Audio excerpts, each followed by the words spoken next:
Ladies and gentlemen, Josh Sanch, welcome back to the Bodybuilding News Network. Consider subscribing and helping me retire my parents in the year 2024 from the monetization from YouTube, so sweet, sweet YouTube.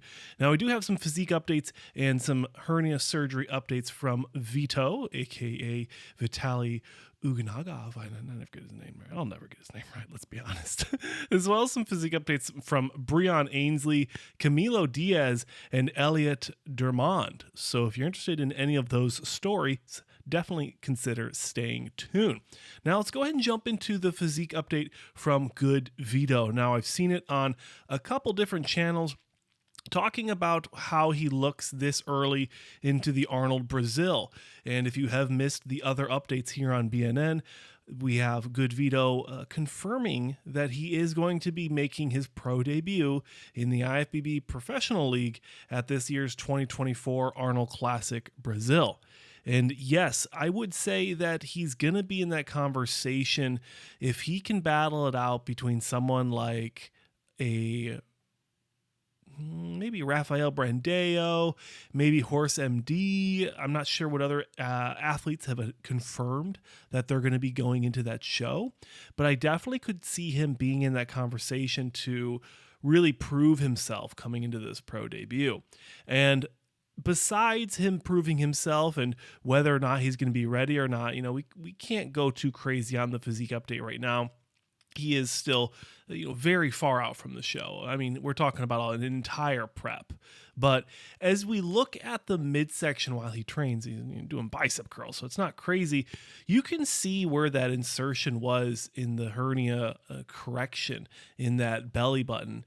And the question that I want to ask, and the question I'll ask to you, and let me know your thoughts down below, is do you think that the hernia is still going to be an issue for GoodVito?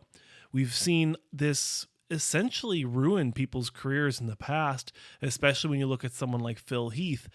He took some time off. He got the midsection fixed. He said he had it fixed, and then when he came back to compete, the midsection was still not 100% in my opinion. Of course, the older Phil got, the more the obliques started to develop, and it kind of ruined the flow of the physique. But I'm not really expecting that from someone like GoodVito. I genuinely think that this guy has all the hype in the world. I think his physique speaks for itself when we saw him get his pro card. And I think that he's only going to continue to get better year in and year out. And we did, unfortunately, get to miss out on him qualifying for the Olympia last year. He was not able to. It was one of those Italy shows, the Olympus Pro, or it was one of those European shows last year. He committed to and wasn't able to for a couple different reasons. The hernia issue was an issue, and his girlfriend or wife or whatever, she was very pregnant and ended up having that baby like a week later after missing the show. So good. It was good that he did miss the show. But we didn't really get to see him make that pro debut. So the question is still lingering. And my question I'll ask to you is, do you think he could be someone to qualify for the Olympia in 2024? As well as him being a native Russian competing and training out of Brazil, he's going to have visa issues. And it's really unfortunate that we keep seeing athletes have visa issues coming into 2024.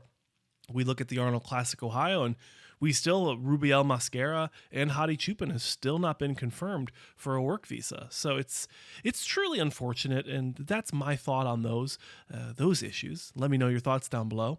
Next up, we have a physique update from Breon Ansley, the Black Swan, the two-time Classic Physique Olympia champion. And we're looking at him training arms here, and I would say I just got done doing a classic physique recap with CPC Bodybuilding with Brant over there. And we really did have a phenomenal conversation about Breon Ansley and what his possibility is, what his potential is moving forward. I've seen a lot of comments in the comment sections here on BNN that, it's really unfortunate that the judging criteria has changed over the years to really hinder Breon Ansley. And I do agree with that. I think that the guy should be getting a better look. I think that he does have a better physique than some of the people beating him. Unfortunately, the judges are just not giving him the placing that I think he has earned and that he deserves. And that really just comes down to the judges in my opinion, degrading the integrity of bodybuilding and competitive bodybuilding. You can't rely on judges being ethical and judging shows fairly. And it truly is unfortunate. And it's what we've seen in the past for the last few decades. And unfortunately, we're going to continue to see it because Breon is a champion.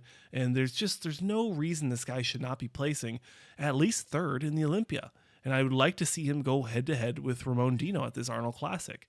But of course, let me know your thoughts down below on Breon Ansley and his possibilities and potential at this upcoming 2024 Arnold Classic. A quick update from Camilo Diaz. This guy was a very impressive men's open competitor. And then he decided, it's got to be a couple years now at this point, he decided to make a little downsize, take some time off, and move into the classic physique division. And in my opinion, it's been a phenomenal move for him. He's placed very well at a lot of shows. He's been, he's slipped in placings here and there, and I'm hoping he's able to, especially this last year, I'm hoping he's able to make some course adjustments. And I'd love to hear what him and his coach are planning to make improvements in the offseason, or looking at this most recent physique update from him and Chris Aceto. It looks like they're sitting around 133 kilos. So that's like, 240 pounds? So, I mean, the dude looks pretty phenomenal for that weight. I'm not sure how tall he is. So, shout out to Chris Aceto for doing a phenomenal job getting this guy ready. But I'm genuinely interested to see what this guy can bring to the stage in 2024, as well as if he can continue to put the pressure on the gas, if he can continue to make improvements and continue to rise in placings. That's my thought. Let me know your thoughts down below on Camilo Diaz.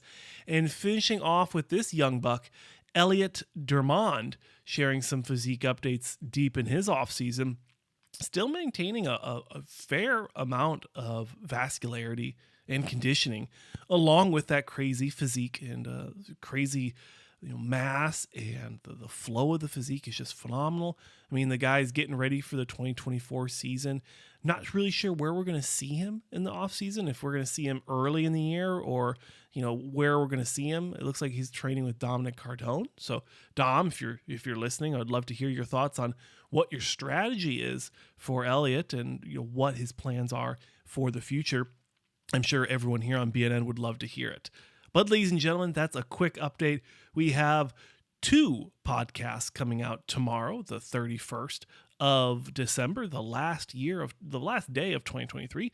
So stay tuned for those 2 podcasts, as well as your daily upload of bodybuilding news. I'm your host here on the Bodybuilding News Network. Thank you so much for stopping by. Consider subscribing and helping me retire my parents in 2024. But that's it. Thanks for watching, and I'll see you in the next one.